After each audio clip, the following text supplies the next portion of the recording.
Greetings and salutations, everybody. Welcome to the best damn movie-related show on the planet Earth, the John Campea Show, coming from right here on my YouTube channel. I'm, of course, your host, John Campea, and it is an awesome honor and privilege, as it is every day, to have you, our international friends, gather around as we talk about our favorite things in the world, movies, movie news, TV, streaming, and all sorts of good things. And guys, welcome to the beginning of another week, and who else better to welcome you to a new week than the doorman of time himself, Mr. Robert Meyer Burnett. Robert, how are you doing today, sir? Wait, I got to be a doorman for all eternity? Well, I mean, come on, man. You're like a god. Well. It's a high prestigious thing. As long as there's room for advancement. There's always room for advancement. And listen, there's always room for one more as well. As Rob and I today, I think this is the first time that the two of you have been on the show together. Second time. Is it? Oh, that's right. It's the second time because we did the remotely before. But Kimberly Curran's here today as well. Kimberly, how you doing? Hey guys, I'm doing great. I am doing so great. It is good to have you here, and it's good to have all of you guys here as well. And listen, here's how today's show is going to go. We're going to break it into two parts. The first half of the show, we are going to take some predetermined topics, and then we're going to move into the second half of the show where we're going to take your live comments and questions. The way you get in a live comment or question for the show or an upcoming companion video is simply go down into the description of this video, and you'll see a tip link. Click on that, or you could enter it in manually at streamelements.com/movieblogtv/tip. You'll be getting your comment or question read on one of the shows, if it's of course appropriate for the show. And of course, you'll be supporting the channel at the same time. And all of us involved here with the show, thank you guys so much for your support. All right, guys, with all that down out of the way, let's get into our first off the top, shall we? And our first off the top is this. You know, one of the more interesting, regardless of whatever you think about them, one of the more interesting series of movies and concepts of movies for a franchise, whatever, that's come out in a long time has been Sylvester Stallone's The Expendables. I mean, the notion of Sylvester Stallone himself, who, by the way, is 75 years old. Oh my God. Sylvester Stallone himself gathering together a bunch of like 80s and 90s action stars and creating this franchise of just bombastic, ridiculous action and things like that. It's a very cool concept. They have met with varying degrees of success. Some pretty good, some not so good. But there's been a lot of discussion and talk lately about whether or not we could actually see Sylvester Stallone do another one. He's been talking about it in the last couple of years, actually ever since 2018. Sylvester Stallone's been talking about the possibility of doing another Expendables. Well, today, he's back at it again because Sylvester Stallone got on social media and once again teased that he's working on Expendables 4. And he basically put up this on Instagram. He wrote, "I just finished designing this new ring for Expendables 4. It's a little heavy, but it'll definitely put some muscle on your fingertips." And I got to say, that is indeed a pretty badass ring that he's got there. That looks pretty awesome. I do like it. Of course, it's got the Expendable skull and all that kind of this. Now, going back to an interview with former UFC light heavyweight and heavyweight champion Randy Couture, he spoke about the possibility of an Expendables 4 earlier when he said, "It sounds like we're going to get to do Expendables 4. They've been kicking it around for a couple of years, but now I've just recently heard from my agent that they are working on a script for Expendables 4, and they're planning to schedule filming for Expendables 4 for this next fall, somewhere around there. So I haven't seen the script yet. They had one couple of years ago, but they were talking about making Expendables 4 out of, and then that script just got away." So that comes to us from Randy Couture. And by the way, our friends Epic Dub Time and Marie Seafring sent in super chat badges in the live chat. Thank you guys very much. So here we got Stallone. By the way, I just want to bring this up on screen. We were just talking about Stallone is 75 years old, right? This is 75-year-old Sylvester Stallone. Come on. I want to effing smack him in his stupid, muscular face. Look at the guns on this guy at 75 years old. Anyway, I'm sure there were absolutely no horse steroids involved.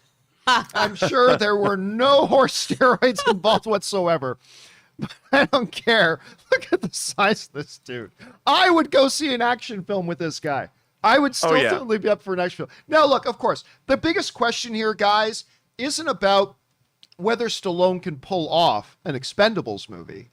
The question is, with the, like I said, varying levels of success And the fact that it has been a few years since the last Expendables, is there a hunger? I mean, honestly, is there a hunger right now in the fan base for another Expendables movie? And I'm not saying there's not, but Rob, I'm just saying I'm not sure there is. Rob, you see Stallone coming out here now, posting pictures of rings and all this kind of stuff. What do you think? Number one, do you think they are actually going to do Expendables 4? And number two, do you think there will be an audience waiting for it if and when it does come out? Well, I don't want to be ageist, so good on Sly for not age is just a number for him. He keeps going. I admire that. Maybe he can team up with Indiana Jones. But I think though that that's a real interesting trend that, this thought that Ridley Scott has 2 movies coming out and he's 83 and he has 2 movies he directed this year. But is there an audience? The Expendables movies, I think, have never been as good as they should have been. The promise of them was a little bit better than the execution, although I do say that they're fun to watch. There's worse ways to fritter away a Sunday afternoon than watching an Expendables movie. So the fun thing about those movies is who else they get to be in them. Yes. So, if he comes up with some insane all-star cast, especially I think in the wake of the Suicide Squad, who knows who he could get to sign up for the film. So if he's going to really make an Expendables movie, I'll watch it. By the way, I just Matthew points out in the live chat that, remember, guys, Harrison Ford was in the last one, so maybe he was secretly Indiana Jones. I don't look, Kimberly. I don't know. Like, I'm looking at a picture of them. I mean, look at this. I mean, in this one picture I'm looking at, you got Stallone, Schwarzenegger, Bruce Willis, Chuck Norris, Jean-Claude Van Damme, Terry Crews. You've got Jet Li, Dolph Lundgren. It's amazing. And that is, Rob, where's a great point. Whenever there's a new one coming out, it's always like, who are they going to put in there next? That's always been the cool thing. But I don't know, Kimberly, same questions for you that we had for Rob. First of all, do you think they're actually going to make Expendables 4? And then number two, will there be, obviously there's not going to be $1 billion audience, but will there be an audience for Expendables 4 if and when they do put it out?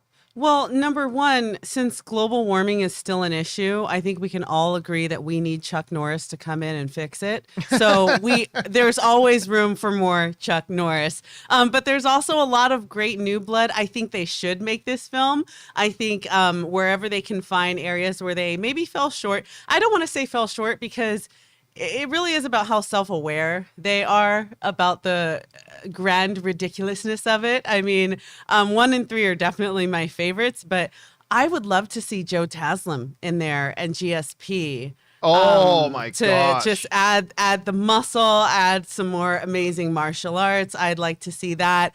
I know this guy doesn't fight, but in terms of manliness, because let's face it, this movie celebrates manliness. I'd like to see Dennis Haysbert. For some reason, his voice is just like so manly to me.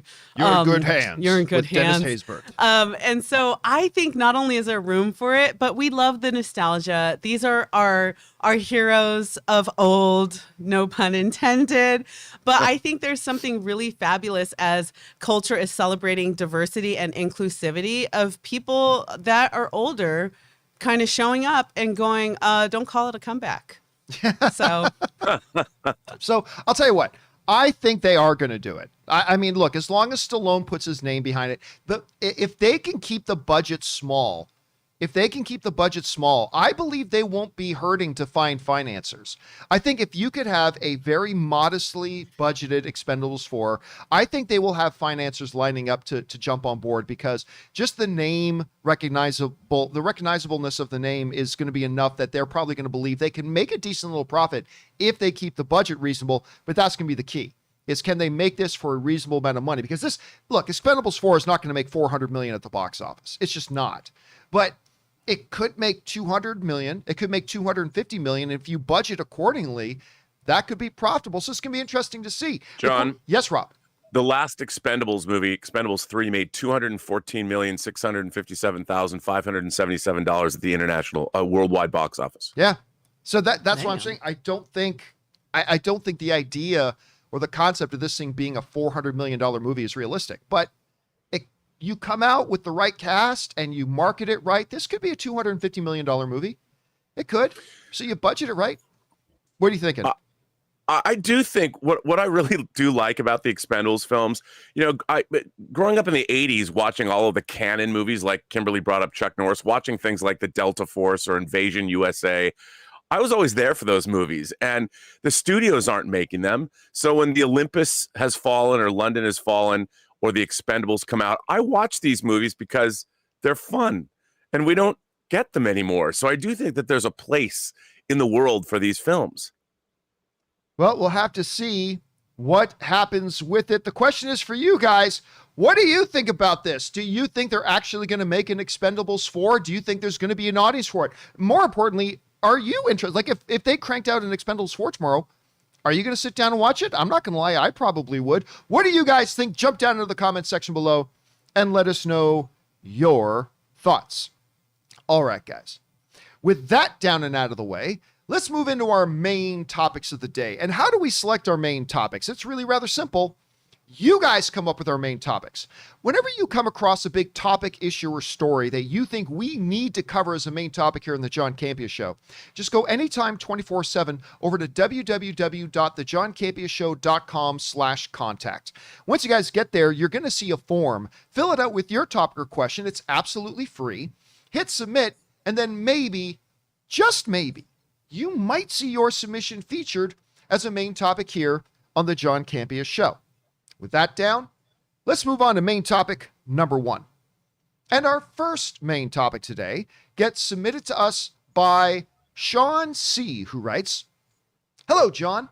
I just heard the news that Tom Hanks will star in the next Wes Anderson film following The French Dispatch. I would love to see Tom Hanks become a Wes Anderson regular since he is one of my favorite actors. What do you think of this decision? Thanks, and bring on the filthy." All right. Thanks a lot for sending that in, man. Appreciate that. And yeah, listen, Tom Hanks, my wife puts it as this: Tom Hanks is America's dad. That's it. Tom Hanks is my wife's all-time number one favorite actor. Big, of course, is my wife Ann's all-time number one favorite movie by a mile. What Star Wars means to me is what Big means to her.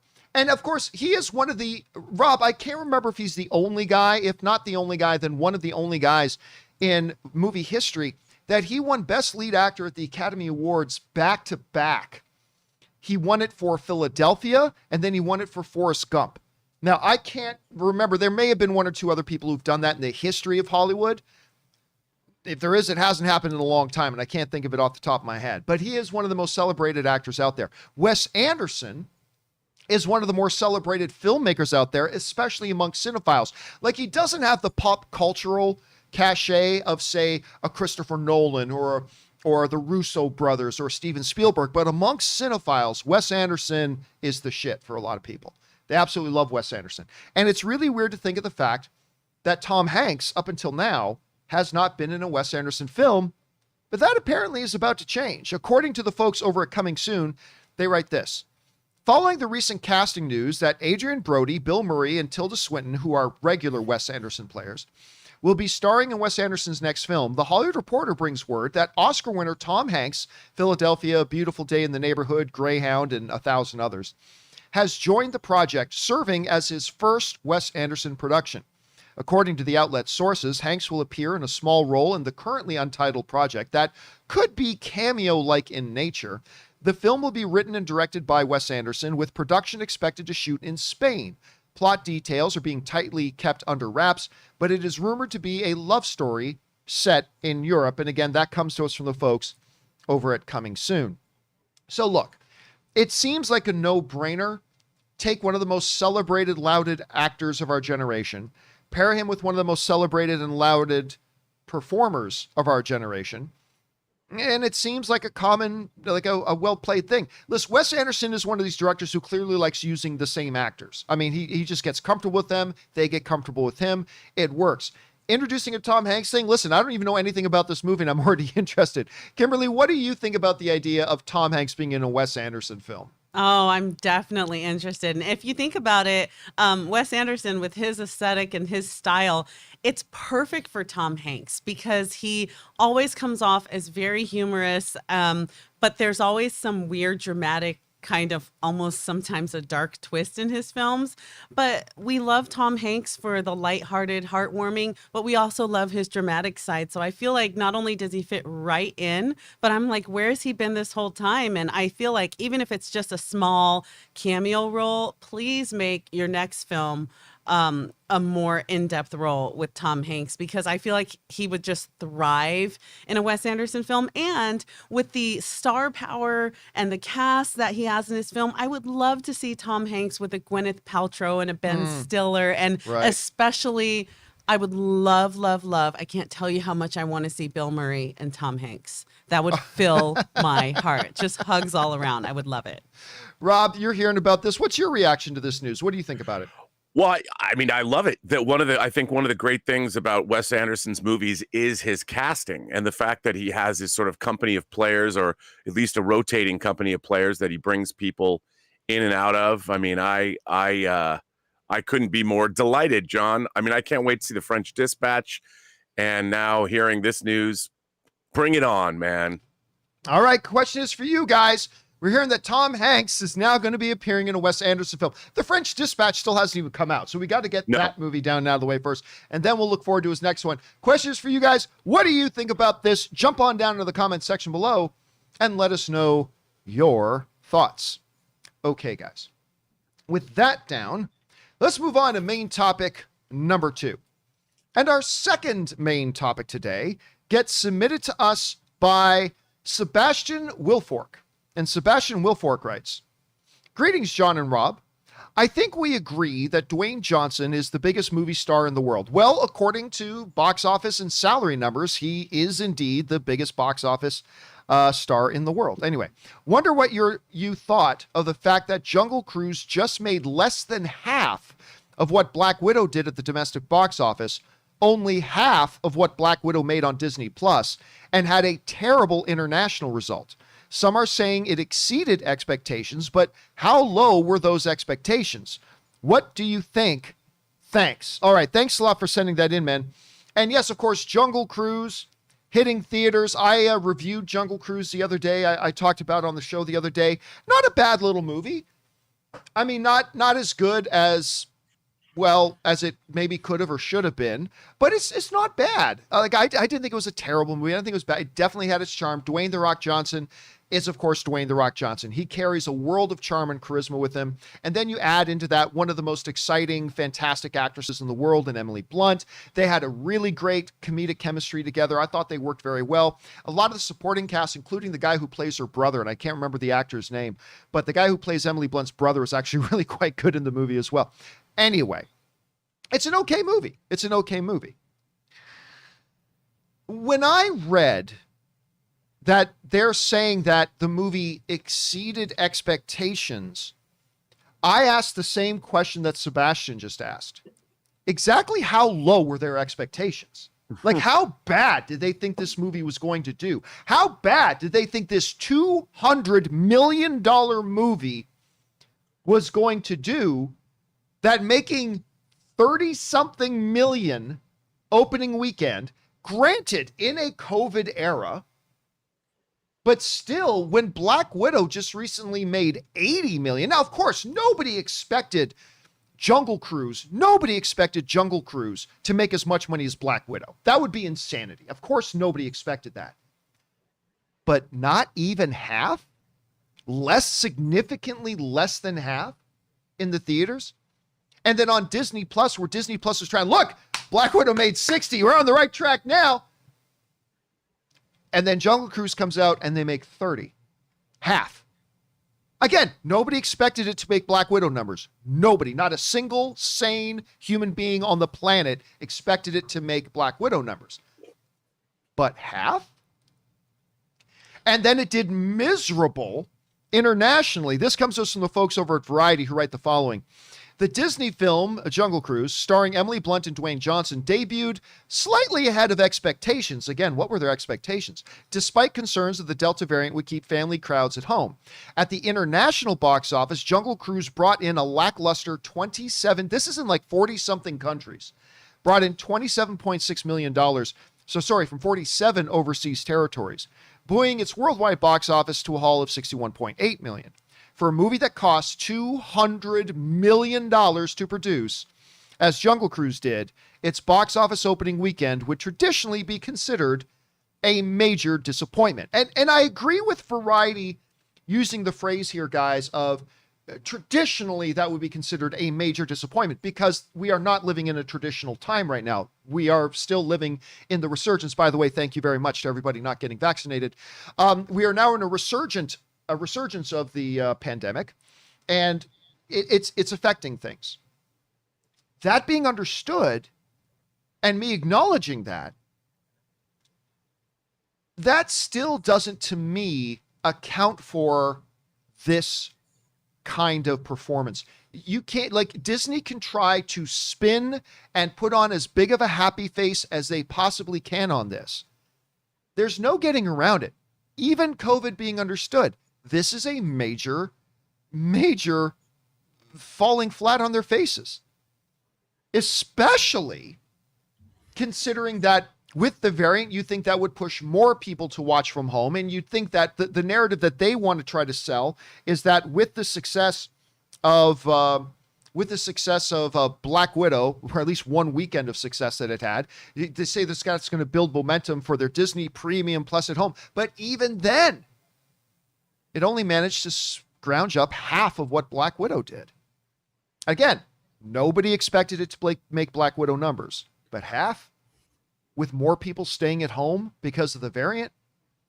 I don't know. To me, they can try to spin this however they want, but I think this is a disaster. I think this is an unmitigated disaster for them, especially for a movie that cost $200 million for them to produce. So, and listen, I'll say this. I didn't love Jungle Cruise, but I think it's good. And I think it deserved a little bit more attention than it got. Again, not a great movie, not one I'm going to be rushing back to the theaters to watch again, but a fairly decent enough entertaining film to sit down and watch. Anyway, Rob, you hear these numbers. I don't know. Maybe you see this differently. Maybe you see these numbers and think these are encouraging. I look at these numbers and I think these are disasters. But I don't know, Rob, how do you look at this? Well, I mean, I think you pretty much hit the nail on the head. It's not even about, it's about cost to benefit analysis or whatever. And the movie costs $200 million. I mean, if a movie costs that much money, you're looking at between 600 to 800 million to break even. And this isn't going to get anywhere near that, even in the best case scenario. And, I wonder sometimes, like, I thought this movie looked good. I haven't seen it yet, but I like the trailers. And as we learn more about what the movie was actually about, it seemed more and more entertaining to me. But I just wonder, sometimes in the world we live in, is this kind of a movie what audiences of today really want to see? On paper, again, I feel like sometimes on paper at the corporate level, something like this looks like it makes sense because they're like, this could be the new Pirates of the Caribbean, and I get where they're coming from. But also somebody has to stop and ask themselves, in our world today, do people want to see this even with Dwayne Johnson in it? And I don't know. I mean, clearly the answer to that was no, they didn't. And, look, I don't like it when any movie doesn't succeed because it's bad for everyone in the business. But I don't know about this movie. Yeah, I mean, look, you also have to look at it from that point of view of, like, do people want to see Dwayne "The Rock" Johnson? I think they do, but it becomes a question too about the marketing. Did they market it well? Because, like, I never thought that the marketing did anything to make a lot of people want to jump up and scream and say, yeah, let's go out and see this damn thing, And by the way, our friend RM sends in a super chat badge in the live chat. Thank you, RM. So I don't know, Kim, I mean, you look at this. Yeah. I can't remember if you've seen Jungle Cruise yet or not, but no, you see see these today. results. I don't know. What jumps out to you? What's the impression it makes on you? Honestly, I want to blame it on coronavirus. I really do, but I know the numbers are so low. But I kind of want to look at it from the coronavirus perspective, because if you think about, even though it does the market want to see it, kids are always going to want to see kid things, and families are always looking for an opportunity to get out of the sun, into the air conditioning, sit my kids down in front of a screen, have them go crazy. Families kind of need this right now. And not only is it I think if we were coming out of coronavirus and we didn't have Delta, I think it would definitely be doing better. But especially since LA County is back to wearing your face mask again, and I read that the Delta variant is really weighing heavily on pediatric, first responders in the hospital. Like they're really strained right now with how many kids are getting it. And as a parent, and you're thinking school is starting soon, I am not about to even try to get you sick or for you to spread it, depending on what you're doing with the vaccine. And so I really kind of want to blame this on coronavirus. But then the question But becomes, I know though, it is so how- much lower than Black Widow in the same situation. That's why I'm wrestling with Yeah, it. because if you could just blame the coronavirus thing, that just means people are staying home. Yeah. So you think more of them would pop it on Disney Plus, Yeah, but people, and they didn't. 30 million, half. I don't know of what about Black that. Widow did. I do agree with that, but I think for families with a large amount of kids, with the price of a movie ticket, that's two people. If I've got my husband and I've got, me, hypothetically, me, my husband, and my 4 kids, well, buying it at home, I only paid for me and my husband. My kids got it free. So why didn't they then? That's the point. It still made, Yeah. even then, it still only made half of what I Black feel you. Widow did. I just want so even badly though more to believe people in it. are at home. Yeah. I mean, it just seems really hard. By the way, Mark Vell is in the live chat and sends in a super chat badge, as Jarrett Garcia also sends in a live chat. Thank you guys. A super badge in the live chat. Thank you guys. Appreciate that very much, man. Anyway, the question is for you guys. What do you think of these numbers? To me, you can try to spin and song and dance and put on a happy face as much as you want. $34 million at the box office and $30 million on Disney Premium Plus is a disaster for a $200 million movie. And in 47 other countries around the world, only 27 million more. Even when Disney puts out this press release, and I've got it on my email here, puts out this press release trying to announce it made like 90 something million, even when they're like combining the international, the domestic, the Disney Plus numbers, it still is like, guys, this is a $200 million movie. I don't know. Guys, question is for you. What do you think was the cause of this? I mean, you could probably blame the variant on maybe the box office result, but then more people are staying at home and they didn't check it out on Disney Plus, at least not in nearly big enough numbers. Do you think it's Dwayne "The Rock" Johnson's appeal is diminishing? Is Emily Blunt's appeal diminishing? Is the classic family adventure movie just not all that interesting? Or is it something else? Question is for you guys. What do you put behind this? Jump on down into the comment section below and let us know your thoughts. By the way, our friend Scott Dillon sends in a super chat badge in live chat. Thank you, Scott. Appreciate that, man. All right, guys. With that down, let's now move on to main topic number 2. I think this is our this is our third main topic. And our third main topic today gets submitted to us by Christopher Brickner. And Christopher Brickner writes, Paramount has delayed the release of Clifford the Big Red Dog movie due to the COVID Delta variant. While this was not going to be one of the biggest films of the year, it is the first movie to be delayed due to the Delta variant and the very first delayed movie in months. Do you think the Delta variant might delay other movies? All right. Thanks a lot for sending that in, man. And we were just, kind of touching on and discussing, what kind of impact, if any, did the Delta variant have on, of course, Jungle Cruise. And yes, the news has come out that Clifford the Big Red Dog, not a movie that I wasn't super excited about going to see, granted. And by the way, Angelo Ortiz sends in a super chat badge in live chat. Thank you, Angelo. Not a movie that I was jumping up and down and just dying to get out and go see, but a major motion picture being put out by Paramount nonetheless, and it was coming up pretty soon. However, Paramount has just made the decision to pull the plug. They have indefinitely removed it from their release schedule, which basically means at some point they will come up with a new release date for it. But as of right now, it's off the schedule. Now, of course, the immediate morbid question that then has to be raised for the rest of us is, what does this mean for the movies that we actually all really care about? No disrespect to the people who made Clifford the Big Red Dog. That definitely has a demographic of people that are excited for it. I'm just not that demographic, and that's totally fair. But what about movies like Venom? And by the way, we're going to be talking about the new Venom trailer here next, so stay tuned for that. But what does it mean for movies like Shang-Chi? What does it mean for movies like James Bond, No Time to Die, 3 years in the making? What does it mean for movies like The Eternals or Spider-Man No Way Home? What does it mean for movies like Dune?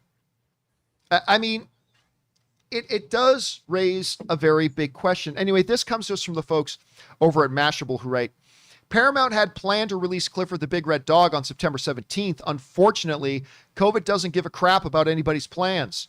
The fantasy comedy based on Norman Birdwell's classic children's books has been delayed to a be-decided date. Multiple outlets report that the change in plans is COVID's fault as cases surge in the United States and elsewhere, fueled by the Delta variant of the virus.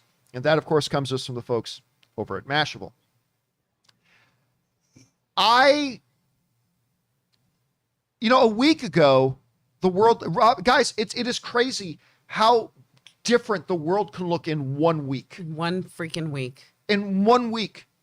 I was looking at, new numbers in California where I think it was just a week ago, maybe 8 days ago, something like that. New numbers in California, like 2,000 new cases in the day. I think yesterday was somewhere in the neighborhood of like 12,000 in one day. And as you see these spikes start to emerge, and California is by far not even getting hit the worst.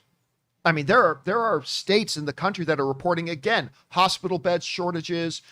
Our medical professionals are getting stressed to their absolute limits.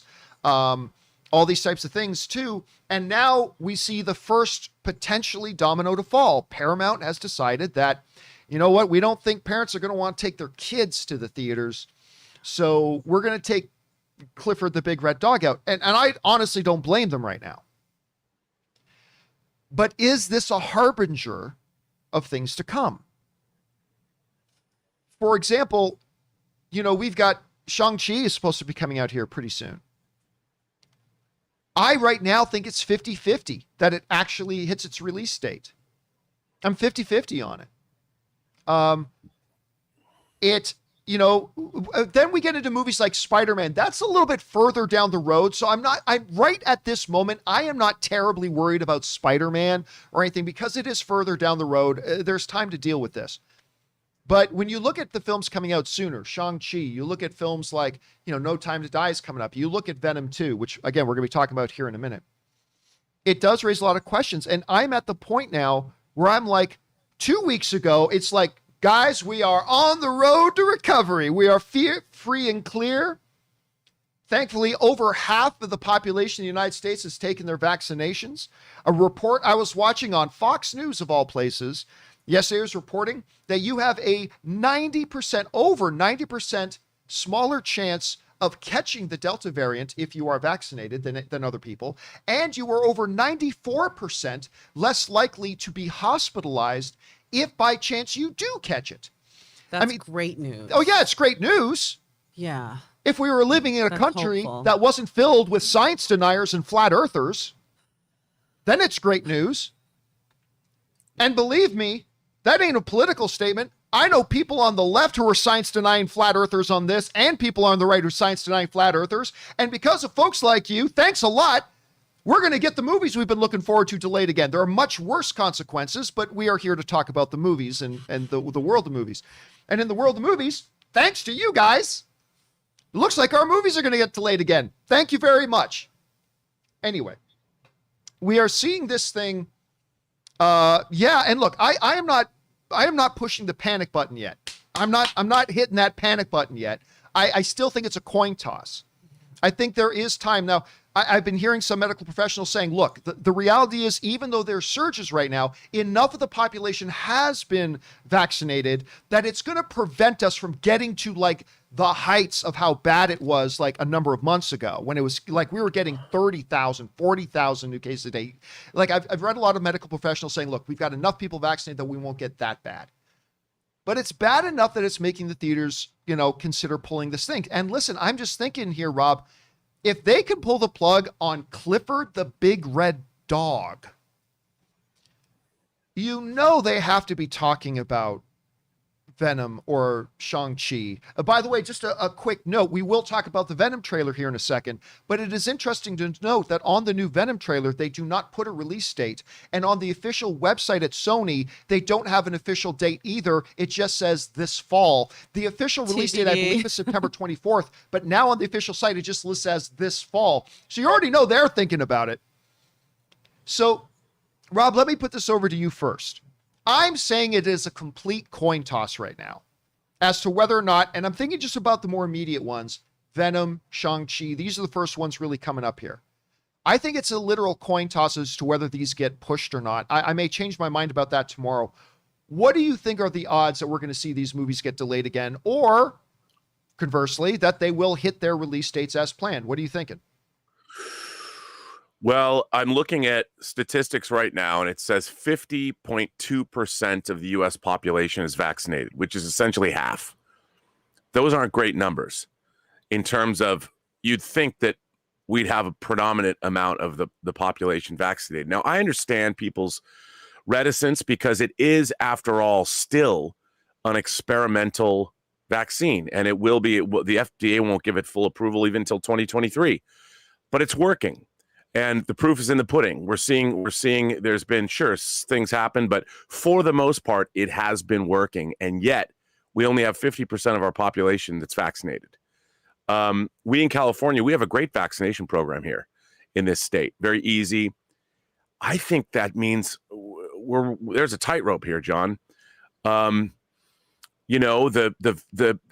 COVID cases are taking hold in the unvaccinated, and it's spreading, and young people are now at risk when they weren't before because of the Delta variant. It really depends. But like we saw in the last week, numbers went up, and a week from now, they can go back down. So maybe that's what's going to happen. That's why I think it's a coin toss. That's why right now I'm saying I think it's a coin toss. I know. And I that's what I have to say. I mean, I don't know. But these movies, look, we've got two huge Disney films coming out. And after you've got Black Widow, and then its precipitous drop, and Jungle Cruise, which I also think had the opening it had because of COVID. Do you release two more Marvel movies in this climate? I mean, right now, if you had to make a decision right now, I would say it's 50, like you said, it's 50-50, man. I don't know if I ran Disney, would I want to release my films day and date, even if, Shang-Chi and Eternals are not premiere access films. They're going to be theatrical only films. And would you do it? I don't know if I would. It's a tough thing to call. Like I said, I'm at a place right now where I wouldn't I obviously still want them to release these things. Me too. I mean, here's an example. Ann and we have tickets to go see Hamilton when it reopens at the Pantages Theater here shortly. And Pantages just sent out a notification saying, you are going to be required to show your vaccination card to get into their theater. They're simply not going to let people in their theaters unless you're vaccinated, because they know that a lot of people might feel nervous about going to the theater and being around people who aren't. And so they're requiring, they say, and they said in their news posting there, that basically said, look, for the health and safety of our customers, of our patrons, and our staff that we have to protect, we are going to require that. Yeah. I mean, look, I don't like requiring shit from people. Yeah. But man, I'm almost to the point where, for me to be able to go see these movies, AMC require people to show proof of vaccination to let them in. Require it. That way, families, if they want to go see it, they know they're not bringing their kids around, irresponsible people who don't want to be vaccinated. I mean, I don't know. I mean, I'm not at that point yet. I'm just hyperbolizing out loud. I'm not at that point yet. But God, there's a part of me that kind of wishes theaters would do that. Can I ask you a question? Yeah, absolutely. You went to the Hollywood Bowl with Anne and had a delightful time seeing, was it Princess Bride? We saw the live Princess orchestra? Bride in concert, yes. Did you feel at the Hollywood Bowl, by the way, nice seats. Did you feel did you feel safe? I did feel safe. And the main reason I felt safe, well, there was two things. Obviously, a lot of people, I mean, LA County, the vaccination numbers are much higher than traditional, Yes. than the average across the country. So there's that. Number two, you are outdoors. You're outside, which they all say makes a major difference. And there were a lot of people still there in masks. I think there were a lot of people still there in masks. And Ann and I, we were in a private box section. So we weren't crammed in like where we normally, Ann and I normally sit in the Hollywood Bowl is up in the main section where we're crammed in on the benches with everybody. You have VIP like seats. We treated ourselves. You did. Ann and I treated ourselves to this private box right up at the front of the stage where we could have a table and dinner brought in. So Daddy had some sweet seats. Oh yeah, Ann got them for us. And that was Ann's little present to us. And I was like, we went there and I was like, I just expected we were going to be sitting where we normally are. And then we walked in and we made the right-hand turn to go to the private boxes. I'm like, did you get us boxes? She goes, of course. I'm like, wow, this is like, it's fancy underwear night tonight. I mean, that's, it's like taking us down. So yes, because of all those factors involved, and of course, Ann and I are vaccinated. So, we of course feel very safe when we go out and stuff like that. But anyway, it was a good time. Not normally what we do for ourselves, but we treated ourselves that night, and it was a lot of fun. So, yeah. And by the way, guys, so you get a chance. Oh, can I just say, Rob Reiner, his son, Rob Reiner, the director of Princess Bride, came out and introduced the film. Shut up. And yeah, he came out and introduced the movie and the orchestra, and he talked about how they got the music. Our love is like a storybook story. He tells the story about how they got that song in the first place. He literally had a phone call from his buddy in Europe saying, listen to this guy's song, and held the phone up to the guy playing it. And Rob Reiner's listening to it and goes, that's how we got the score for Princess Bride. And anyway, so what they do with these things is they play the movie on the screens, but without the soundtrack. And then the orchestra that was conducted by John Williams' protege, David Newman. David Newman conducted the orchestra, and they had the guitar player on there and the music. And, it's been a beat since I've seen Princess Bride. It's a perfect movie. And to see it like that? Oh, it was so good. And the audience, it was so good. Every time Andre the Giant had a line, the audience just cheered. Cheered. Hello, lady. And everybody cries and cheers for Andre. Whenever he says, my name is Inigo Montoya, you killed my father, prepared to lie, the audience went crazy. You just hear an echo of everyone. It was such a good time. Anyway, that we got off on a total sidetrack there, guys. And the big question for you, everybody, is, what do you think the chances are, now that we've seen, not a movie that's so big on a lot of our radars, but Clifford the Big Red Dog has been delayed. Do you think that is the harbinger of things to come? Do you think, like Rob was accurately saying, the world changes in a week, man? A week from now, we might see the numbers start going down again. I don't know. But right now, what do you guys think are the chances? I'd love for you to jump in the comments and actually give me a percentage. What are the chances that movies like Shang-Chi and Venom 2 actually hit their release dates? If you think it's a really good chance they stick their release dates, say a high percentage. If you think they're going to get delayed, put a low percentage. What do you guys think right now? Jump on down into the comment section below and let us know your thoughts. Okay, guys. With that down, let's move on to main topic number 4. And our fourth main topic is this. One of the movies that we were just talking about is Venom. And I'm a bigger fan of the first Venom than most people. I could not believe how delightfully entertained I was by that first Venom movie. I was expecting it to be decent, but I was grinning from ear to ear. My brother-in-law, Ray, by the way, guys, Ray Ora, Ann's brother, the guy who's been doing our graphics ever since the AMC days. It was Ray's birthday this weekend. Oh, happy birthday, Ray. Yeah, happy birthday, Ray. But anyway, Ray went with me to go see Venom. And the whole audience, like everybody's audiences varies from audience to audience, but our audience was laughing hysterically, having a great time, and everybody was just buzzing coming out of the theater. And me and Ray had a marvelous time. I love that movie. Again, I admit I like it more than most people do. And that thing was a smash hit. Over $800 million at the box office, when everybody's going, it can't be successful without Spider-Man. No one's going to go see it without Spider-Man. And of course they did. To a tune of over $800 million, they went to go see this thing. And it was a load of fun. Then, of course, news comes out that Andy Serkis is directing this one, which was tremendously exciting. And then, whatever. Well, a brand new trailer dropped for it today. This morning, this dropped. I love this trailer. I love this trailer because it gave me two different things. On the one hand, it gave me that back and forth banter that is both dark and completely silly between Eddie and the symbiote at the same time. I'm not going to laugh. I cracked up watching the trailer. He was like, when he breaks his nose, he goes, oh, I'm so sorry. Let me fix that for you. I'm going to bring it again. And he goes and breaks his nose again. I don't care what anybody else says. I was laughing my damn ass off when that was happening. But on top of that,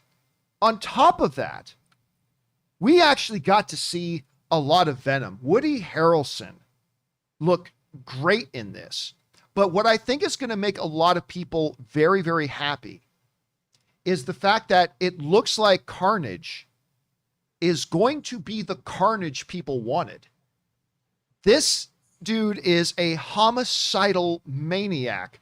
And even in a trailer, it's showing us his propensity for wanting to just take people's lives and just murder and whatever. And I think he looks amazing. And Todd Napick in the live chat, quotes one of the great lines from it. Oh shit, it's a red one. I love that line. I love that line. Like, again, to me, it's that balance of this preposterous banter with really visceral images of what Carnage is. And I'll tell you what, I'm not going to lie to you guys. I loved this trailer. I thought it looked fantastic. Anyway, Kimberly, you had a chance to see this trailer a little bit earlier this morning. What did you make of the Venom Let There Be Carnage trailer? I freaking love it. It looks so, and actually, it was creepy. It was like creepy. I was like, and I love seeing Carnage and when all his, they're not tentacles, when his tendrils, appendages, arms, when they turn it, did you notice they turned into like weapons? Oh, like yeah. One was a knife, one was a hatchet, and I was like, oh shoot, we're going there. And I just love Woody Harrelson so much. He is perfect casting. I can't wait to see him with Tom Hardy. I think the dialogue is the best, but the attitude is what gets me about the symbiote, the attitude that he has. And I also, just visually, I'm excited that it is the red one, because one of the things I struggled with in the first one, maybe it's my eyes, I normally wear glasses, I just couldn't freaking see. I can see how that could be a problem. It was so dark. And I was like, I love Riz Ahmed, and I was like, I love the symbiote fight. And I remember getting out of the theater going, I would have loved to see that fight. But I kind of couldn't see it because it was too dark. So I like that we're getting red and black. And I feel like that alone is just going to help with the visuals, because it's amazing visuals, the way they're tumbling and fighting. And I'm excited to actually see the movie. But yeah, I can't wait. It looks great. By the way, our friend Devin sends in a super chat badge in the live chat. But, part of that issue could be that, Rob, this is an issue you bring up a lot yourself, is that there are a lot of theaters that do not have their screens as bright as they're supposed to have them. Really? To try to save money on how quickly they go through bulbs. So they only have it at like 60% brightness or something like that. I know the theater, I saw Didn't know that. I saw it, luckily enough, in an AMC Dolby Prime theater. Okay. Where they have the dual laser projection. So to me, it looked perfectly fine. I mean, you have these two black creatures at nighttime, Yep. and there was no contrast, and so literally I was just watching shadows and shiny things going. Yeah, a lot depends on the screen you see it Yeah, on. I look forward to seeing it. Rob, let me ask you. You had a chance to see this trailer. Now, look, I know you didn't like the first Venom quite as much as I did, but I am really curious what you made of this trailer. Well, how can you not like it? I mean, I have to tell you, it did have a shot in it in the trailer when Carnage is up against the stained glass window. Now, I don't know if they're in a church or what. I love that kind of imagery. You know, obviously a demon from the Stygian depths of hell in a place of worship. I mean, that kind of, to me, that's the ultimate villain move. You know, you don't desecrate a church, but it looks like Carnage does. And I'm like, you know, Venom, I loved it when he said, "You can eat everyone." Yeah, I was just, I'm like, you know, here, I told you, I showed this to you once before, John, but here's the actual Spider-Man 300, the first full appearance of Venom. And I have always thought the character was goofy. You know, just because it pushes the bounds of credulity.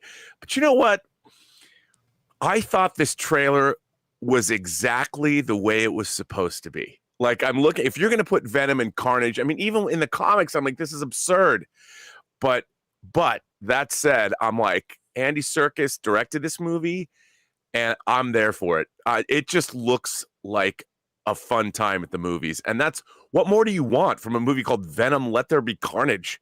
I mean, this movie looks like it knows exactly what it is, and it delivers. And I'm like, how many movies can you say that about these days? Yeah. I like, I'm not going to lie. I watched this trailer like 3 or 4 times this morning. I laughed through it. I marveled at the Carnage visuals because that was going to be a big thing. It's like, are they going to kind of capture that visual? Let me bring up this image again. All you need to do is look at this image and you go, my God, they brought the comic book to life. They really brought that imagery of Carnage to life. With this image of like all the spikes and maces on the end of his tendrils. Yeah. And it just looks so great. And again, Woody Harrelson plays the role perfectly. I like when he's going on about, you know, Eddie, I think of you as family. And just I'm like, this is so creepy. He's creepy. It's like, and I love when he said, people love serial killers. People love, but he's right. Like, there's always been a fascination with serial killers. So it's been like, oh my gosh. Anyway, guys, oh God, I hope this thing makes its release date. I don't want to wait longer till the end of September. Anyway, guys, the question is for you because I think it's supposed to come out on September 24th. What did you guys think of the Venom Let There Be Carnage trailer? Look, it's all subjective. I'm sure there are going to be many of you that didn't enjoy it as much as we did, but maybe you did, maybe you didn't. Whatever your thoughts were, jump on down to the comment section below and leave your thoughts there. All right, guys. With all that down and out of the way, let's now move on and start taking your live comments and questions. Now, I'm going to let you guys know today's show is going to be a little shorter than normal. And the main reason for that is because I need to drive into Hollywood because I'm going to go to a screening of Free Guy. We were just talking about Free Guy a little bit earlier. So I'm going to go see Free Guy today. And so I'm very excited about that. But I do have to leave to get out there in time for the screening. But we still have time. So let's get through some of your questions here, shall we? And we're going to get things started off here with Sam Fisher, who writes, one of two. You asked on Twitter the other day about TV shows. I was wondering if you've ever seen Leverage. It stars Oscar winner Timothy Hutton as a former insurance agent who runs a crew of thieves that steals from the wealthy and the corrupt. They pull off cool heists like Ocean's 11. The cast has great chemistry and comedy. It also stars Aldous Hodge, who's going to be Hawkman in Black Adam. The show also just released their first half of season 1 of a revival called Leverage Redemption. Guys, this is a show I've never watched. I never did watch Leverage. I know a number of people who have, though, and all say they really liked it. I've just never checked it out, but they've just done a revival of it, which seems to be all the rage these days. They've done a revival of it. It's now back. Have either of you guys watched the show Leverage? I have not. No. Kimberly hasn't. Rob, have you? No. Yeah, I've dipped into it. It's pretty good. I mean, because I'm a sucker for heist stuff. Is this something that I would like? I think you might like it. I haven't watched. There's a new version of it that just started. Yeah, but Leverage Redemption. Yeah. I haven't watched that. All right, I might have to check that out. Thanks for putting that on my radar there, Sam. Okay, next up, we go to Diego, who writes, I just got out of the early premiere for the Suicide Squad. John, I kid you not, the first 5 minutes of this movie alone will have your jaw on the floor. I've already seen the film. This movie is freaking awesome. No one and nothing is off limits. James Gunn unleashed. Yeah, we talked about the other day. Now, look, I don't think, like some people were saying, that this new Suicide Squad is necessarily like a top 5 greatest comic book film of all time, but it's awesome. It's so great. It is so bonkers and violent and visceral, but moments of tenderness and heartfelt emotion, and Ratcatcher is so good in this thing. Polka Dot Man is so good in this thing.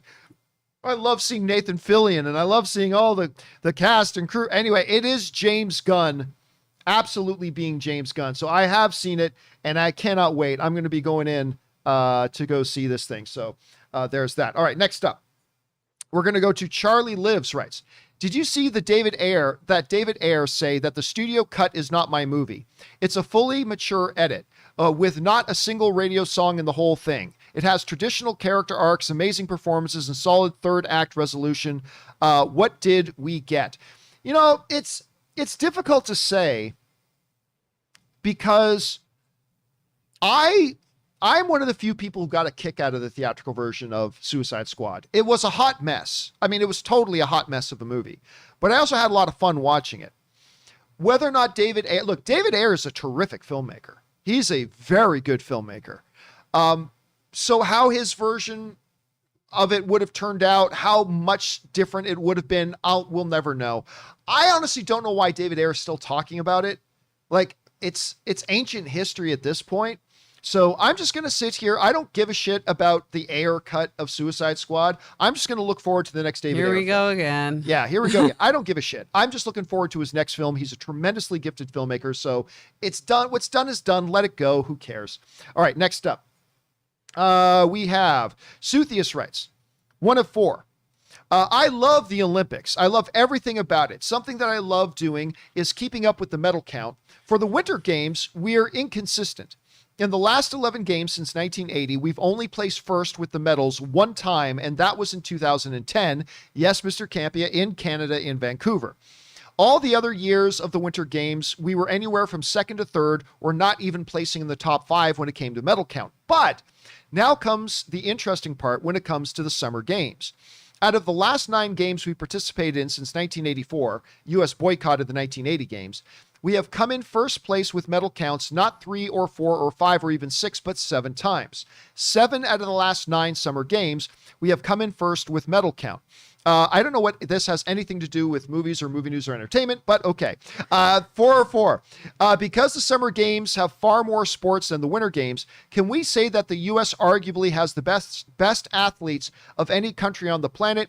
Or is it simply because we participate in such a vastness of sports and games on a daily basis? I don't know. I mean, look, it's a part thing of the U.S. also puts more money into its amateur athletes than most countries on the planet do. I mean, honestly, the U.S. puts more money into their amateur athletics than most countries have. Period. I mean, so there's that. Plus, in America, unlike a lot of other countries, being an Olympic athlete, you can actually make money.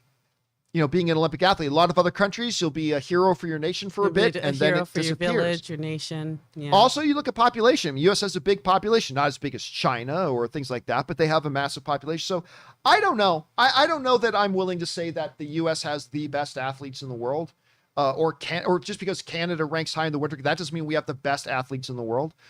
But I do know this. I love the Olympics. I haven't been watching many of them this year because of the COVID thing in Japan. It feels it's weird. A little weird to watch them not perform, but compete in with empty stadiums. Empty it's seats. It just little feels wrong. Strange. It just feels wrong. But I love the spirit of the Olympics. I love what they represent. I really do. It's just unfortunate that the Japanese iteration of the Olympics this year has been so heavily affected. It really is too bad. All right.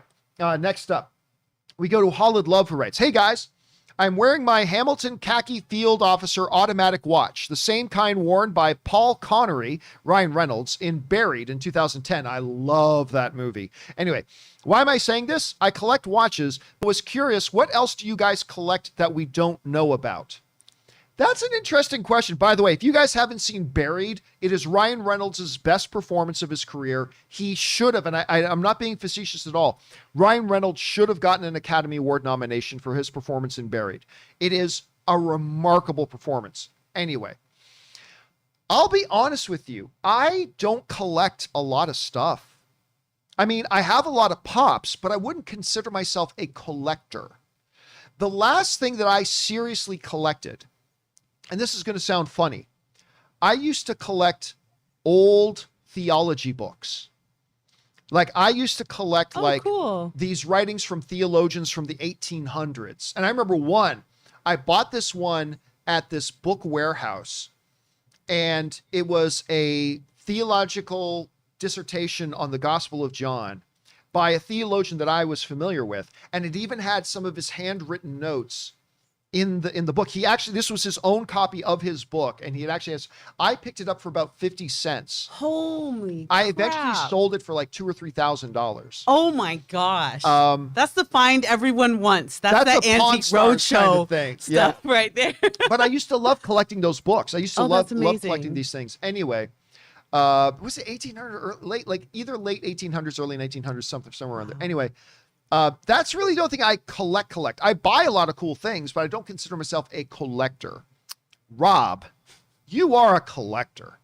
I mean, obviously with the Hot Toys and 1/6 figures, but is there other things? I mean, everybody knows about your passion for those, but are there other things that maybe you collect that not a lot of people know about? I do. I collect books like you.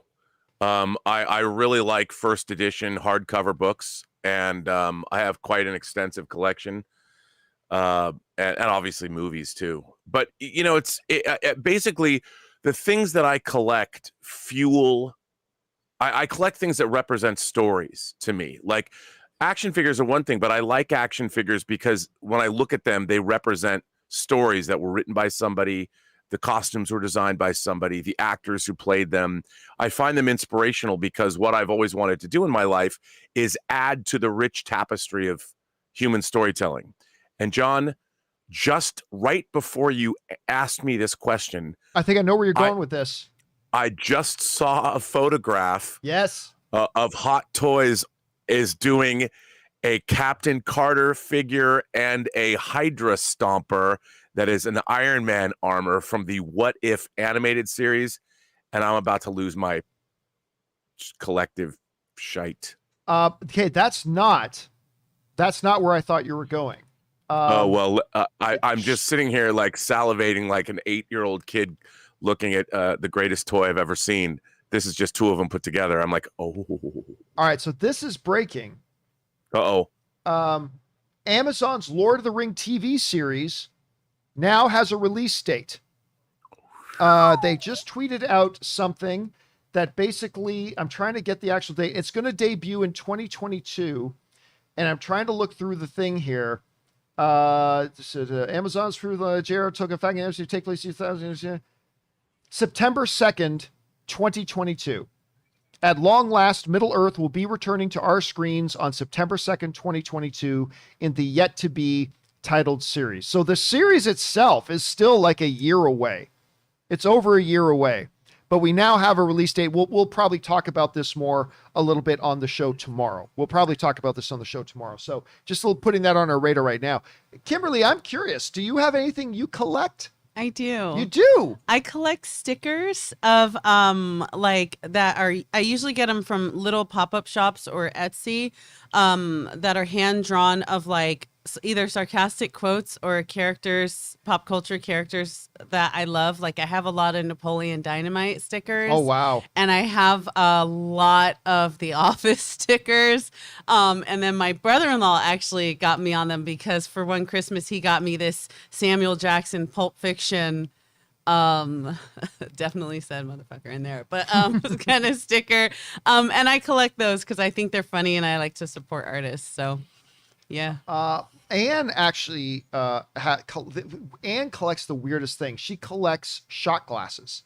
Oh, cool. She likes collecting shot glasses. Nice. So whenever we go somewhere or something and there's shot glasses, she'll pick up a shot glass. I don't know where that passion for shot glasses for hers comes from, but there it is. I collect what I can afford. There you go. Stickers. We collect what we can afford. All right.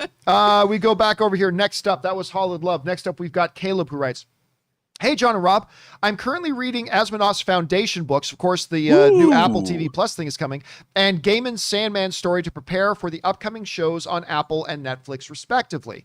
I'm curious, which source material do you enjoy more, and which show are you more excited for?" Well, I'll tell you, the show I'm more excited for is definitely Foundation. The marketing for it has been fantastic. I mean, it just looks unbelievable. I can't wait. Yeah. But Rob, out of those two, you Sandman, Foundation, which source material do you like more, and which one are you looking forward to more? Man, that's so. First of all, the Sandman is my favorite comic book series of all time, because it's a comic book series that's actually about storytelling itself.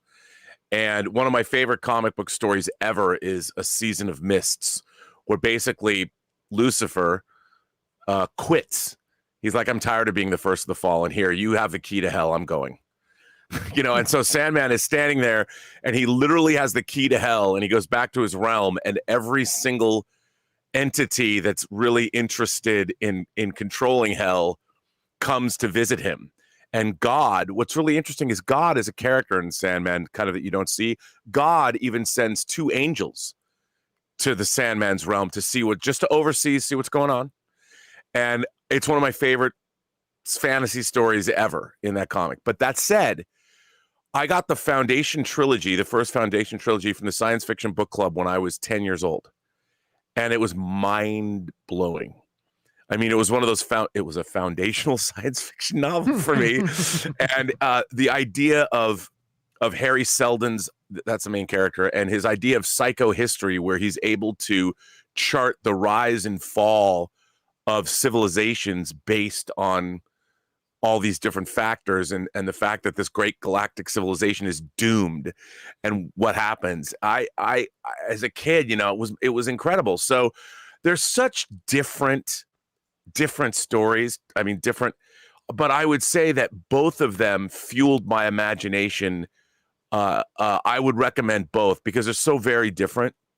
And the fact that we're getting TV series of both of these things now, I mean, Sandman came out in 87. The Foundation, the books were started, Asimov was writing them before I was born. It's unbelievable to me that we're getting both of these things, John.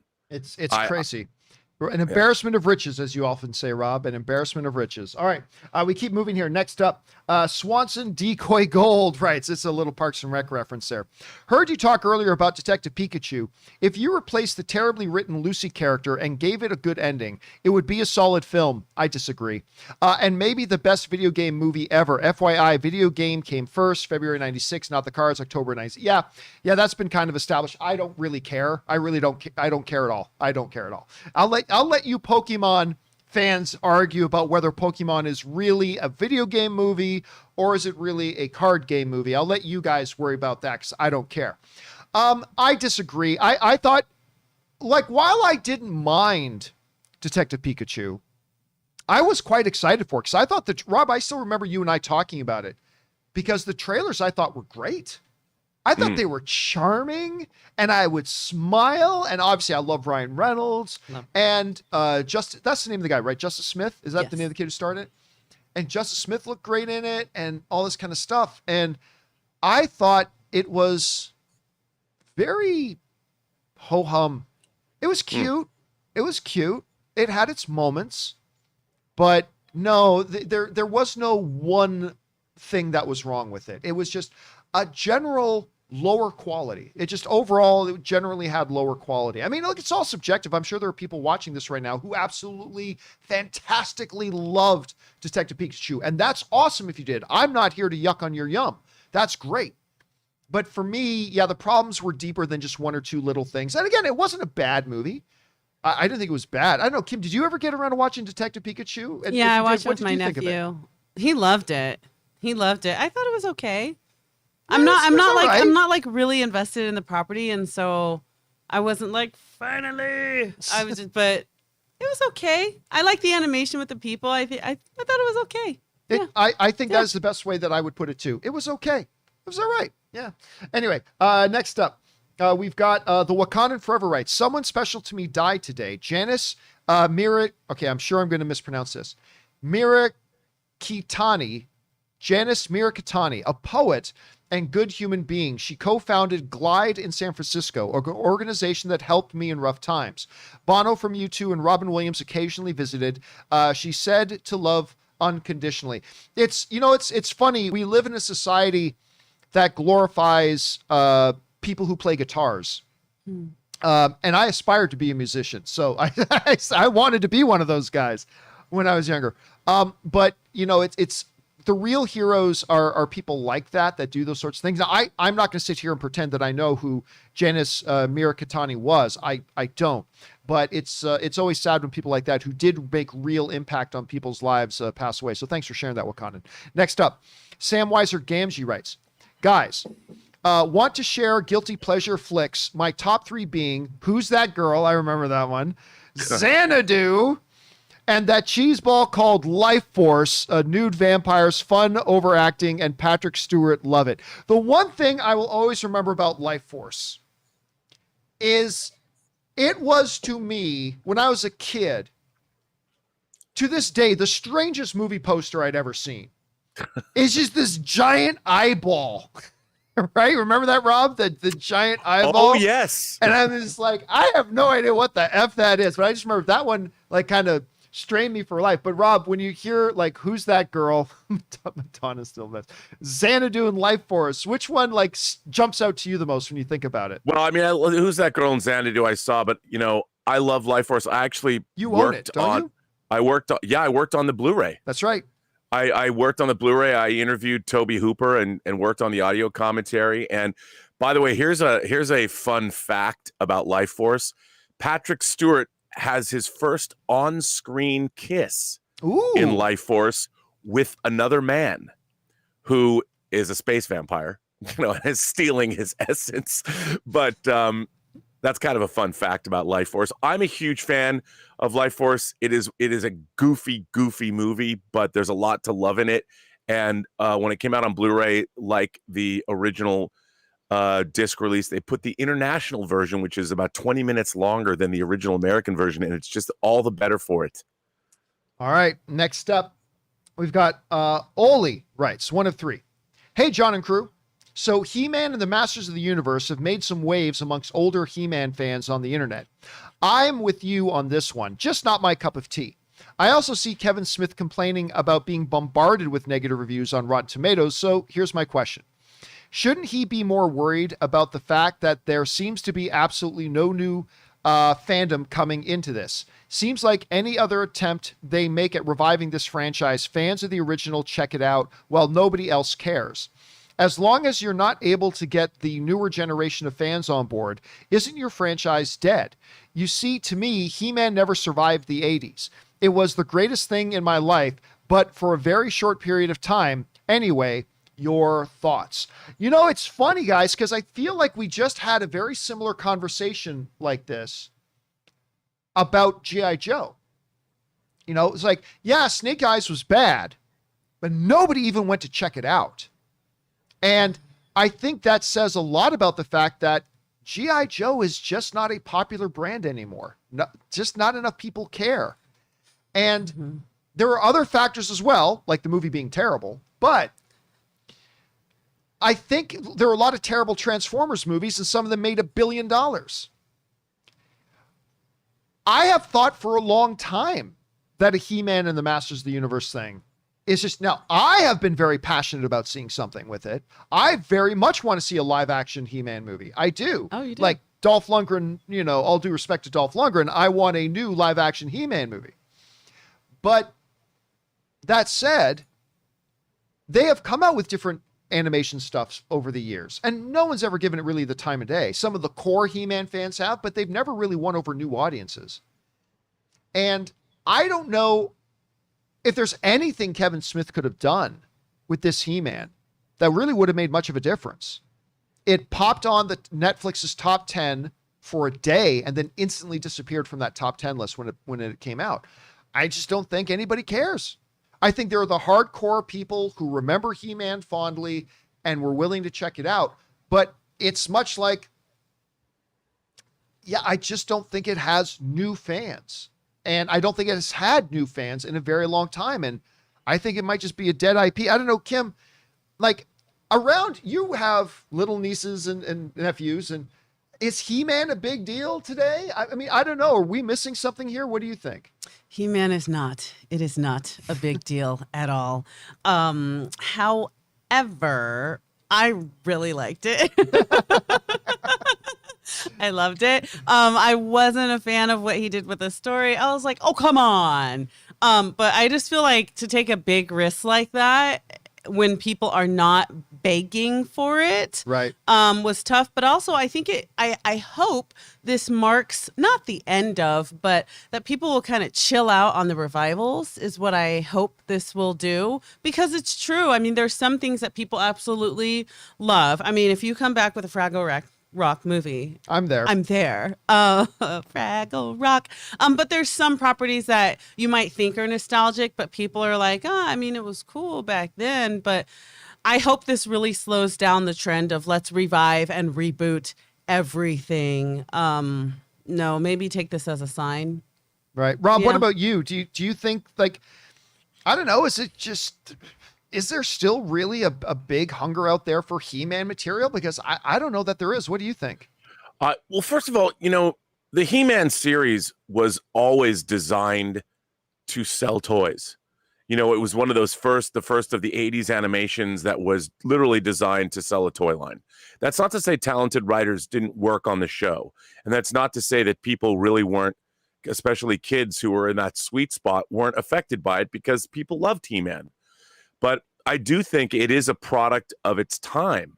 And it's a product, I mean, they've had He-Man, they've been making He-Man shows for the last 40 years.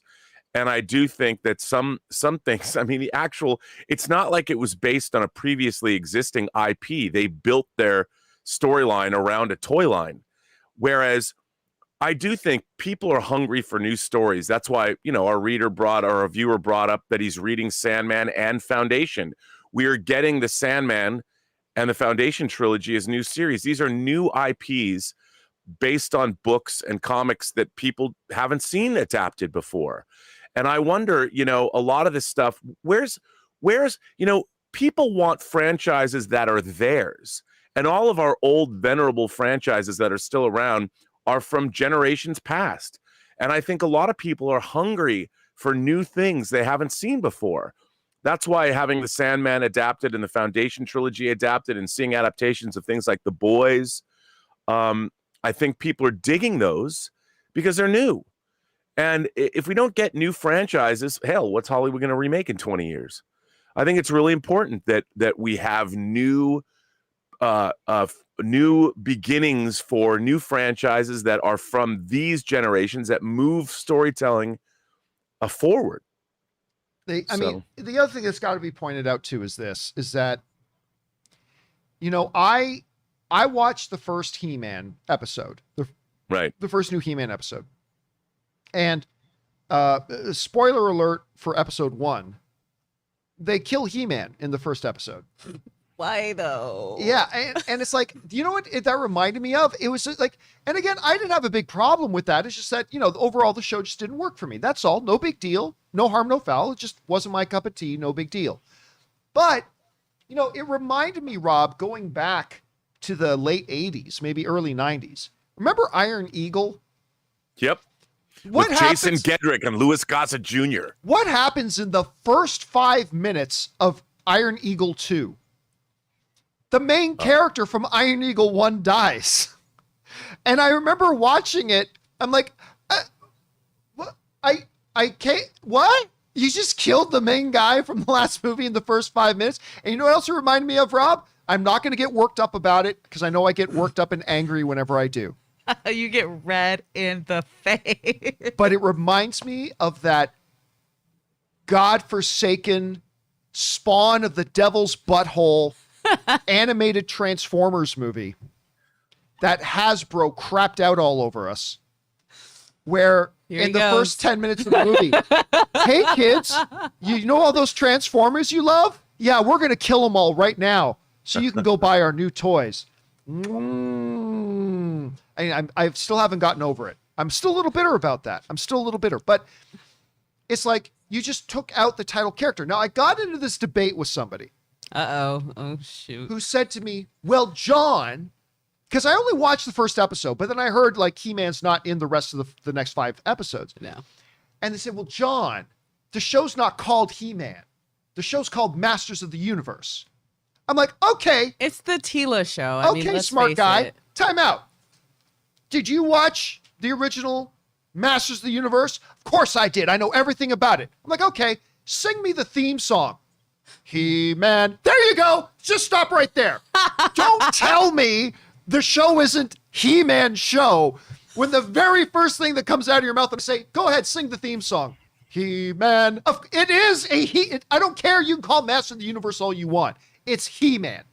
And to have the title character that everybody is there for, and that, look, I'm not saying they shouldn't have put heavy emphasis on Tila or any of the other characters, but you have to find a way to be able to do that while still having the guy that everybody was tuning into the show to see. I mean, like there was little it's like- flashbacks. I mean, yeah, but Tila it's like this. flashback. Try having a but- Rolling Stones concert, and then everybody shows up, and Justin Bieber is singing lead for the Rolling Stones. Everybody in that audience is going to go, where the fuck is Mick? Where's Mick? Don't worry about it. Although I kind of want to see Justin Bieber sing "Sympathy for the Devil" now, or "Satisfaction." You're probably doing well. I would say, but the point is, people are there to see Mick. Well, they're not. It's not called the Mick Jaggers. It's called Rolling Stones. I get it. People are there to see Mick. So they had to find a way to highlight and emphasize Tila and the other characters while also maintaining He-Man's presence, because that's what people are there for. And I understand that He-Man's coming back in the second half. He's coming back in the next 5 episodes.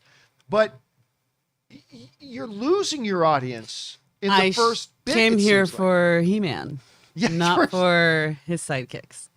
But I did like I it. don't know. You know, also though, there's a lot of Kevin Smith's got a lot of flack. People are saying, well, he lied to the audience. You know, to me, it seemed apparent that he was kind of taking inspiration from the death of Superman's storyline. Yes. And the reign of the Superman, where I think if he'd come out and said something like that he wanted to focus on, you know, maybe Tila, who's going to become the next sorceress or whatever, and that we were going to examine what He-Man means to the rest of the Masters of the Universe or the universe itself before we bring him back. And I think that people would have been like, oh, that might have been, I think part of the problem, especially with the He-Man fandom, such as it is that I think it was positioned in such a way that the audience had a certain expectation. And once again, they tried to subvert that expectation, but weren't honest about it. And a lot of people get angry about that. And I can understand that. Well, I felt that way about Star Trek for the last 12 years. Well, we won't get into that. But I think, look, I think when Kevin Smith was talking about the things, I think he was talking in terms of the whole series, because he knows the whole series. He knows the first 5 episodes and the last 5 episodes. Yeah. And nobody else has seen the second 5 episodes yet. Or I think it's only 5 episodes, whatever. So when he was answering those questions, I think he was answering them from a position of the whole thing taken together, whereas a lot of people are reacting to just the first half of what they saw. But still, Masters of the Universe is He-Man. And to not have He-Man in a He-Man show is going to be problematic for people. Just a tad. Just a little bit. It's going to be problematic for people. Anyway, we got time for just a couple more here. Let's go on. By the way, BK Dan sends in a super chat badge in the live chat. Thank you, BK. Appreciate that. Just in time for a question from BK, who writes in, John, did you know / realize that today in 1999, July 30th, so this was obviously sent in on our last show, Blair Witch Project was released. Wow. 22 years. 22 years. I still remember the first Blair Witch Project movie. 22 years? Yeah. I know. You want to feel old? Wow. Everybody will kind of makes fun of the Blair Witch Project these days. But when that movie came out, It was shot, I believe it was called the Sony VX1000, which was this revolutionary consumer video camera that was used the mini DV tape. Remember mini DV tape, everybody? Oh, yes. But it used mini DV, so it was digital video on tape. And this Sony camera came out, and I believe it was called the VX1000, and it really revolutionized things for people making their own videos. It was amazing video quality for what it was at the time.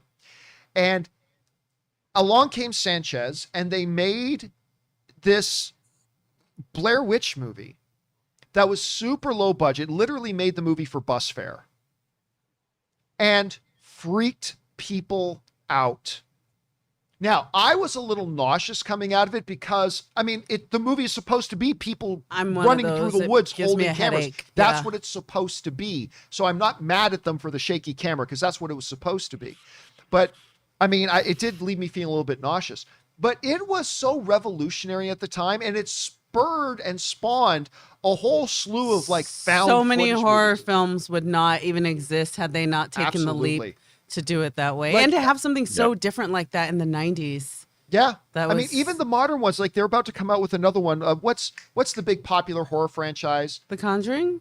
No, it's Paranormal Activity. Paranormal Activity series. Oh. That series would not exist at all if it wasn't for Blair Witch. Yeah. You know, it really has a place. And I remember at the Star Wars celebration where we debuted our movie, our Star Wars fan film, Rise of the Trades, where we won some awards, by the way. Anyway, when we premiered that, I got to hang out with a bunch of ILM guys, and I got to hang out with the creator of the Blair Witch Project. Very cool. And us, our buddy Paul Enns, Sanchez, the VP from Lucasfilm. Anyway, there's about 15 of us in Indianapolis, and we got invited by a local theater owner to come to their theater and watch a movie that was still not going to come out for 2 or 3 weeks, the first Sam Raimi Spider-Man movie. And I got to go into this theater, and it was just like somewhere between 10 and 20 of us. That was it. We got to go and sit down and watch it. And I got to watch that with the creator of Blair Witch Project, which was actually pretty cool. That's so fun. But anyway, yeah, it is crazy. 23 years, man. 23 years. All right. Next up. BK also writes, John and Co. finally saw Black Widow. It struck me not as Bond-ish, but Bourne-ish. I would agree with that. I would agree with that assessment. I think it did feel a little bit more like a Bourne film than a Bond film. Rob, what do you think about his statement? I think that's a good observation. Yeah, but I mean, I did think it was Bond-esque in that it had a Bond villain with a flying lair, True. you know, Yep. and it was, Terrible I mean, villain. but it did, I thought it had a little bit of both because, like I said, I thought the car chase on the ground in Budapest was pretty exciting. I mean, really well done. So it was kind of a combination of various spy thrillers for me.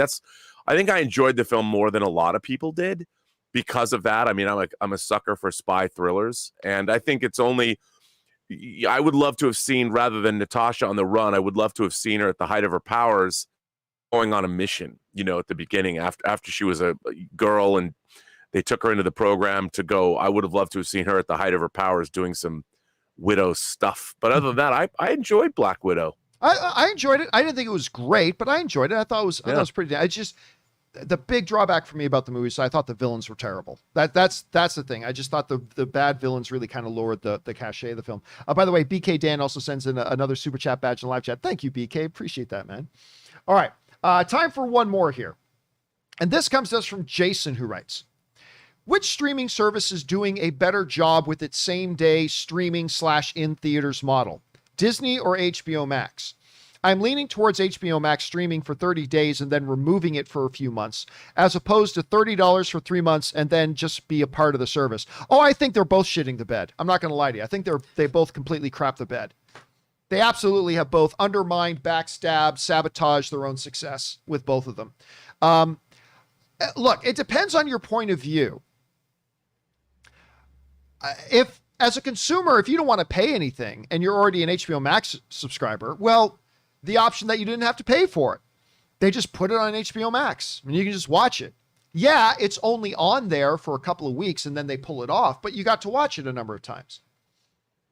With Disney Plus, you pay the $30 and you got it, although you were going to get it in a couple of months anyway on Disney Plus, even if you didn't pay for it. So I don't know. I think they're both just completely screwing themselves. Anyway, yeah, there's that. But I said that was the last one. We'll make this the last one. This one comes to us from Chuck the Mystery, who writes, "Hey, John. Though I was a huge fan of Once Upon a Time in Hollywood, I know you weren't. Well, I didn't dislike the film. I liked Once Upon a Time in Hollywood. It is a thumbs up film for me. I just didn't love it. That's all. I thought there are parts of it that I adored. Like the last 20 minutes.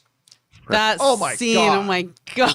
The last 20 minutes of Once Upon a Time in Hollywood are crap. amazing. The entire Margot Robbie thing was completely useless. That character, like Sharon Tate, no point for that character to be in the movie whatsoever. Anyway, hey, John, though I was a fan of Once Upon a Time in Hollywood, I know you weren't, but last year, before the pandemic, there were discussions about doing a bounty law TV series with the character of Jake Cahill. Whatever happened with that exciting idea? And by the way, our friend Donald Thomas sends in a super chat badge in the live chat. Thank you, man. I appreciate you sending that in, dude.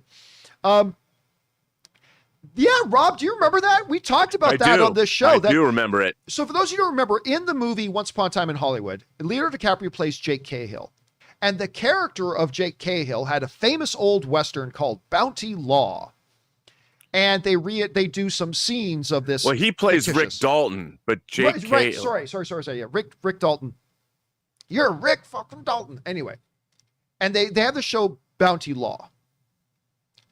So they do, obviously, we see scenes from Bounty Law in the movie. Yeah. And then there were reports coming out that they wanted to actually do a Bounty Law TV series, which I gotta say, it was like, that is fascinating. I thought the idea was fascinating.